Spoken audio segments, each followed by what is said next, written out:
Tēnā koutou katoa. So, Minister Brown has informed me of his intention to install a Crown Observer to oversee the development of an amended long-term plan. I am now considering the draft terms of reference. I have met with councillors to discuss the Minister's intention. I have also asked our Chief Executive to provide procedural advice in terms of the next steps. It is my view that we accept this and work constructively with whoever is appointed. Ultimately, we all want a long-term plan amendment that delivers the best outcomes for Wellingtonians. In coming to his decision, the Minister has fairly pointed out instances where councillors have walked out of meetings, refused to vote, and have also publicly criticised each other and council staff. I hope this intervention serves as a reminder to councillors that actually we all hold incredibly important roles on behalf of our city, and we must do better. We must use this as an opportunity to put past disagreements behind us and build a coherent plan that delivers the best for the people of Wellington. This decision not to sell our minority shares in the airport to resolve our growing insurance risk has meant that we have some tough decisions ahead of us in the coming weeks and the coming months. I am focused on addressing our insurance risk without increasing rates. Additionally, I do not intend to cut projects that are critical for our city's growth and sustainability. For me, that means protecting our social housing, continued funding for water, and key climate initiatives. I will continue to work collaboratively in the coming weeks to put forward an amendment long-term plan proposal that offers certainty for Wellingtonians. We can and we will deliver the best outcomes for Wellington City. Thank you. I will now take questions. What was your response? The local government minister only called you a couple of hours ago to tell you when he spoke to you and told you the observer was coming in. What were you thinking? I wasn't overly surprised based on some of the sentiments expressed over the last couple of weeks. And as I said last week, I wouldn't be fighting this decision. I know the Minister has been concerned about certain things over the last couple of weeks, so I welcome his intention to bring in an observer. He's saying you need help running the council, basically. Yes. Okay, and you also raised questions about use of rates to fund water infrastructure. What are your thoughts on that? And there's been strong comments. Yeah, so we fund water the same as every other council across Aotearoa, and that's through rates funding as well as use of debt funding as well. But we're also committed to the regional model with the rest of the Wellington region, just like the Minister would like. I'll also add that we have put in a further $1.8 billion in our long-term plan for water infrastructure. We don't intend on changing that. But look, I look forward to working constructively with the Minister to work that through. But the Minister has essentially said that there has been financial mismanagement at your council when it comes to that water infrastructure funding. Do you accept that? No, I don't. I was surprised by those comments because it's not an issue that has been raised recently. All I can really say is we've put in our highest investment ever of $1.8 billion into our long-term plan. I'm confident that will not change. We are also committed to the new regional model, which will also help manage our financial situation around water. But do you think that this year's rates increase could have actually been not as bad as it was had the council funded water infrastructure differently? Because the local government minister is saying that Wellingtonians are being overcharged by $700 million over the next decade. No. Again, though, his comments do come as a surprise. We've increased our spending on water infrastructure significantly compared to previous years. We're still working through what it means without the no worse off funding and so forth. When we move to the regional model, I think that'll be a challenge. I think through this process also, I look forward to seeing what other solutions the Minister will have in helping us with our water infrastructure issues. Should he release the advice he's got on this publicly? I think it will become public eventually anyway, so sure, yes. And that to be fair, that's also why I've accepted his recommendation to bring in an observer, because I want us to be fully transparent. That should go both ways. So you don't think this is an overreach? I think, Wellington City Council, as well as many councils across the country, we are facing really big issues like water infrastructure funding, increasing insurance risk, increased rates all across the country. We are not dissimilar to other councils across the country. What I would like to see from central government, even as part of this process perhaps, is actually more assistance, more collaboration, helping local councils more when it comes to their challenges. Localism was a huge part of the government's campaign. I certainly hope to see more of that. And is the Golden Line an absolute? Is the Golden Mile an absolute bottom line for you? So the Golden Mile is my priority, one of my priorities, but I also understand that I'm just one vote around the table, so it could be challenged by other people. We'll work through that. You said that this was something that councils across the country are facing. So are you worried this is going to set a precedent then of government intervention? I think other councils are concerned about that, and certainly other elected members across the country that I've spoken to have shared a lot of support for me and our council, and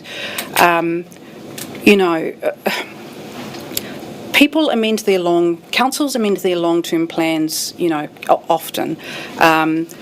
And this is kind of no different to that. However, I do understand there has been a lot more media attention, a lot more political theatre around this issue, and that the Minister has concerns. That's okay. We're going to work collaboratively with him. I certainly hope it doesn't set a precedent for other councils. So how do you think this sits then with the Prime Minister's claim of, devolution and localism? I think what I would like to see from the Prime Minister and his colleagues, and that includes his coalition partners as well, is to commit to localism like they did prior to the election, to work with local councils to help us come up with solutions to address our increased insurance risk, water infrastructure and delivering for our communities. What I've seen in the last hour is a lot of punching down. We need assistance, not punching down. Why do you think there's been so much political theatre around this, as you've said? I think because we're the capital city. We also have our government based here. We have a lot of, I think Wellington City in general is a lot more politically engaged than other people, and of course there's a lot of media here as well, so it doesn't surprise me that there's a lot more theatre, attention and engagement. But it's not just political theatre, is it? Because you ripped up your long-term plan after 3 months, and the amendment is so significant that you essentially have to redo the whole thing. Isn't that the difference? You're not just like any other. So that's not quite accurate. We're not redoing the whole thing. We're putting up another amendment to address the financial risk of addressing our insurance risk. We're going to have, a package worked collaboratively through with other councillors to go for consultation by the end of the year. So it's an amendment. We're not redoing the long-term plan. And you've said that you accept this Crown Observer move from the government. What do your councillors think? Do they also accept that? You've met with them today? Yeah, so I met with all of our councillors about an hour or so ago to take them through Minister Brown's announcement and to get agreement from all of us as a collective. Look, let's just accept this intention. Let's work collaboratively with the Observer as well as the Minister. Let's be fully transparent, because at the end of the day, we're here to deliver the best outcomes for Wellington City, and I think this intention could be a positive part of that. Any idea who the Observer might be, or do you have someone in mind? No. And any idea of when that will happen as well, the time frame? So we have a 10-day time frame of officially responding to the Minister. We're waiting on officer advice on what that entails, and I imagine it'll be announced shortly after that. Top of your head though, anything you're going to put in there in terms of reference? I still need to go through a process of working with our collective on what changes might be made, so yeah, we'll work through that over the next 10 days. You were talking about punching down. What did you mean? I've seen some headlines of our coalition partners, using quite emotive language. I just don't think that's very useful. That's more, coalition ministers rather than the local government minister. Yes. No, I will say the local government minister has been very cordial and polite. Our conversations have been, I think, heartening for me. One thing he seen from the advice, which he dwelt on quite a bit earlier, was borrowing more. Yes. He wants you to borrow more to pay. To pay for water. And look, that's something that we'll work through as we look at our long-term plan. Sorry, last question. You talked about people walking out from council meetings. The implication there, you're not, it's not just the mayor who's played a role in this. Is that a fair comment? What do you think of the conduct of other councillors? I think as a collective, we can do a lot better. And I think, when I think about the airport decision meeting, it was even said a couple of times by us that it brought the worst out of us in terms of our behaviour. It was a very tough, emotional decision. But look, we got through it. And what I found over the last couple of weeks is actually a lot more of a positive and collaborative approach as a result of that, as a result of the government's attention. So I'm feeling quite heartened by our collective in terms of wanting to move forward. It must be pretty frustrating for you, if not worse, as a leader of the city. You're now going to have the government's person sitting with you at these meetings. No, I think I've sort of accepted this outcome last week when it became quite a big story, and the minister, I'm being quite genuine when I'm finding him very cordial to deal with, and so I see no bad outcomes coming from this. I just see this as a positive way forward. Is this a failure of your leadership to have the government have to step in like this? No, I think it has been admittedly a tough couple of years, and I certainly won't deny that, but I think us as a collective, we could have done a lot better. Things got pretty tense a couple of weeks ago, but what I've seen is a commitment for all of us to move forward to deliver the best long-term plan amendment and the best outcomes for Wellington City. How has the coalition government's Water Done Well policy helped or not helped your?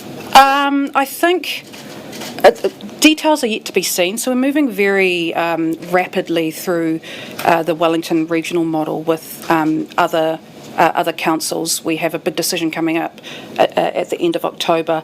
So early days, there are big challenges that we need to deal with, and possibly different financial outcomes for each council. But it's probably a little too early to tell. Because there's a lot of frustration with sewage spills and Tite Bay and yeah. So it's certainly, when it comes to water infrastructure, it's a significant problem Wellington-wide, if not countrywide. So I look forward to working with the region to ensure that we're delivering the best, most sustainable model for Wellington City.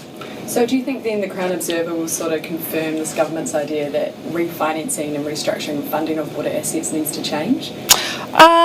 It's probably still early to tell that, because the way that we fund water is inherently the same as majority of the country. So, again, I was surprised by those comments, but look, I'll work closely with the Minister to not only show our commitment to delivering as much funding as we can for water infrastructure, but to deliver a model with the Wellington region and, of course, fixing our pipes. And going back to leadership question before, do you think this appointment of a Crown Observer will harm chances of re-election next year? I certainly hope not. You won't resign? No, absolutely not. Not even close. And in terms of paying for the Observer remuneration, I think that terms of reference say the council does that. Is that correct? That is correct. The council will have to pay for this unexpected cost. I don't know details around the amount just yet. Hazard a guess? No, honestly, we'll never a clue. How do you feel about that, having to front up the cost for it? Well, I find it a little frustrating because that is as well as, say, the cost around sending our Māori ward to a referendum is a cost that we didn't want. But they are the government and we will work collaboratively with them. Are you going to ask them to pay? I mean, I'll give it a crack. We'll see. But I think from a legislative perspective, it has to be us. But I'm still waiting on advice for that.